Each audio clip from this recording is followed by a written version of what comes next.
What is a center of origin? The center of origin of a crop is the region where it was first grown and domesticated by early humans. These areas also have a lot of natural plant relatives that are genetically similar to the crops we eat today.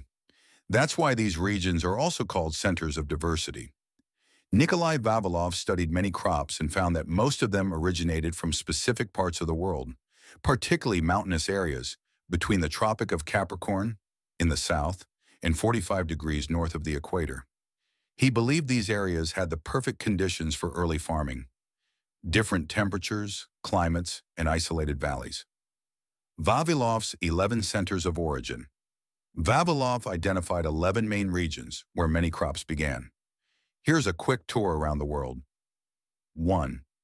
Chinese center, in which he recognizes 138 distinct species, of which probably the earliest and most important were cereals, buckwheats, and legumes. 2. The Indian center, including the entire subcontinent, based originally on rice, millets, and legumes, with a total of 117 species. 3. The Indo-Malayan center, including Indonesia, Philippines, etc., with fruit crops, sugarcane, spices, etc., some 55 species. 4.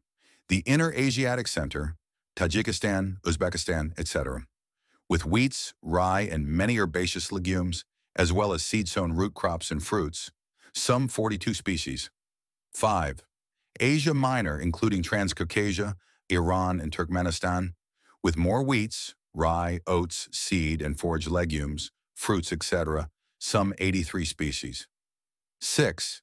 The Mediterranean center, of more limited importance than the others to the east, but including wheats, barleys, forage plants, vegetables, and fruits, especially also spices and ethereal oil plants, some 84 species. 7. The Abyssinian, now Ethiopian, center, of lesser importance, mostly a refuge of crops from other regions, especially wheats and barleys, local grains, spices, etc., some 38 species. 8. The South Mexican and Central American center, important for maize, phaseolus, and cucurbitaceous species, with spices, fruits, and fiber plants, some 49 species. 9.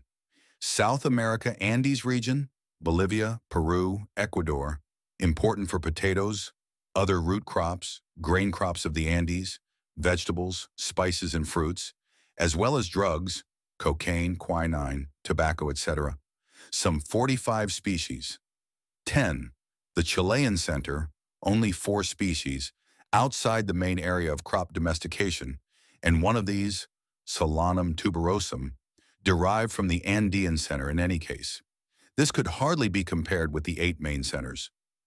11th Brazilian Paraguayan center, again outside the main centers with only 13 species, though manihot, cassava, and arachis, peanut, are of considerable importance. Others such as pineapple, rubber, cocoa, were probably domesticated much later. Why mountain regions? Mountains have a wide mix of weather and climates, even within small areas. These differences encourage plants to evolve in unique ways. Additionally, ancient people living in isolated mountain valleys selectively cultivated the best plants to grow. Over time, this led to stronger and better crops. Why not everywhere? Not all regions became centers of origin. For example, places like South Africa's fynbos didn't grow starchy crops. Rainforests had plenty of wild food, so people didn't need to farm. Southern Europe had some edible plants, but not enough for year-round farming. In contrast, mountainous regions had seasonal changes in weather, unique ecosystems with wild grasses and legumes, isolated human communities who chose and bred better plants over time. The role of wild relatives. Wild versions of crops, like wild potatoes or wheat, lived nearby and could mix with early farm plants. This added genetic diversity, making the plants stronger. For example, wild potatoes help farm potatoes become resistant to cold. Why Vavilov's work still matters.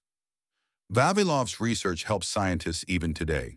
His idea that crops evolve best in areas with many climates, altitudes, and human efforts is still used in plant breeding. Thanks to his vision, we understand where our food came from and how to make it better.